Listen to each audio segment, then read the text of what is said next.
And hello everyone, welcome to this video. This is just a small video that I decided to make, and I've decided to make this, try to make an efficient screen, and this is what I came up with. This is 3 blocks per pixel, per pixel screen. I think it's probably not the most efficient you can get, but it's pretty darn good. So basically, we just have more, I guess, control logic instead of just blocks here. But it's still a screen. I don't think screens really need to be fast. It's basically just user interface, so it really doesn't matter. The good thing about the screen is that we can make it a lot larger than we could with other ones, because here is something like, well, here's the screen. It's whole 5 blocks per pixel, which is quite a bit more. Oh, this is a kind of a fancy screen as well. Let's put, this one. I don't know what DDD means. I really don't remember what that meant. But as you can see, 5 blocks per pixel. That's quite a lot. It has 1.3 thousand gates, and this, I mean, yeah, it's 8 by 8, but it has 249 blocks, which is pretty darn efficient. So if you can make more efficient screen than this, I'll be very happy about that, because that means we can make much bigger screens, as big as our render distances will even allow. So yeah, just a funny thing, let me actually show you something. Well, can't really, I guess I can plop a counter here or something. Yeah, good enough. So let's put it like right there. And I'm just gonna make something like that, and maybe like this, so it would be somewhat interesting. I don't know. Let's go ahead and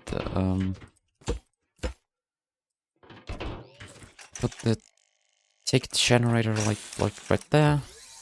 That, and also we need to set the pixel, and let's see what happens. And as you can see, yeah, pretty cool. It works. And it doesn't work that slow, actually. It works pretty fast, because not much delay, really. And how does it work? I guess I could, explain it real quick. Let's also reset, I guess. Yeah, let's do a global reset, per se. We have, a local, just resetting a pixel, but that's boring. Just want to demonstrate. This is quite a useful feature. Setting 1 pixel and resetting the entire screen are the most useful features. But I've decided to add also reset 1 pixel, because it's so easy to add to the screen. So how does this thing work? How does this screen actually function? Quite simple. So let me build a small platform right there. We're using, of course, self-wired XOR gates, because a lot more logic gates can be saved using them. And as you can see, it's 3 blocks per pixel. With self-wired XORs, you can only do that. Or, pardon, you can only do that with self-wired XORs. You can't really do that with other stuff.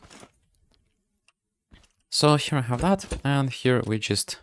This is XOR, this is an AND, and this is self-wired XOR. We make a loop that goes right there, like that. It has to be that way, right? So from this gate to this gate to this gate, and then make a loop. So I have that. And what we do is I have a thing right there. It's an OR gate, and so imagine there is more of these cells connected to it, right?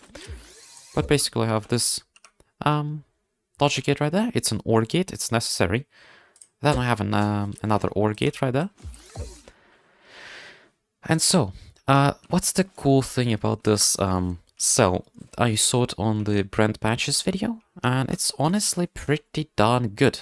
It's pretty fast, it's pretty efficient, and honestly, it's pretty clever, I'm not gonna lie.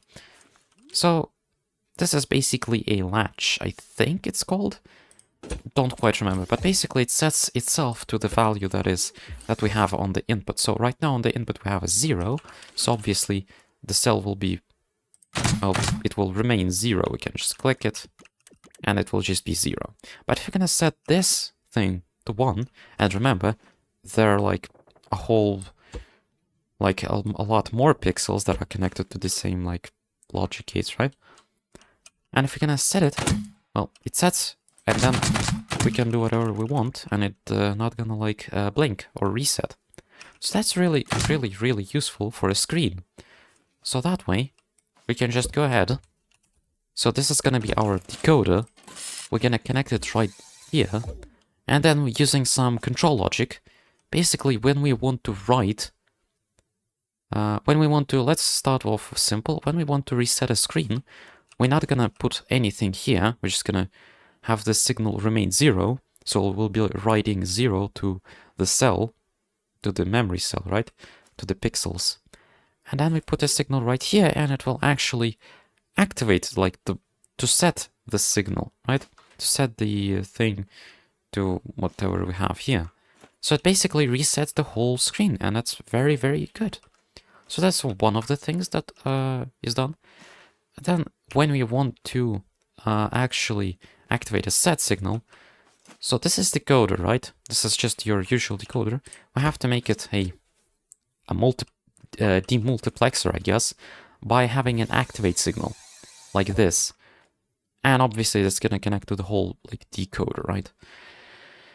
So that way, this is the set signal, and after like one tick, we're gonna have this. We have to like have a delay, otherwise it's not gonna work. We put this signal right here. So let's see what happens. As you can see, it should set our signal, because basically we activated the decoder with the multiplexer, right? We activate the output. This signal goes here, and then this signal also goes here. And at one tick, we have both of these cells activate, basically, and we activate the actual, like, cell. Well, anyway, you get the point. Oh, wait, I think we wait more time? Or, let's see. I think we wait more time. Or not. Oh, we're actually not writing anything to the right. Let's do that. Well, whatever. I hope you got the point. I mean, you can look at the screen. It's gonna be on Workshop. Yeah, that's kind of a not very useful show-off, but whatever. It's an efficient screen, you know? Efficient screens are nice. Maybe you could do some fancy stuff with logic that is not like AND and XOR gates. Maybe like NAND, NOR, probably not. Probably NAND gates, if I had to guess. Don't know how. I haven't thought that far yet, but, you know, just a nice screen. I'm gonna make a much bigger one. Probably like 64 by 32? No. 32 by 64. Wait. Yeah, 64 by 32 because it's width and then height. Yeah, so it's gonna be 2 by 1 screen. Very fun. So yeah, anyway, thank you for watching, and I'll see you next time.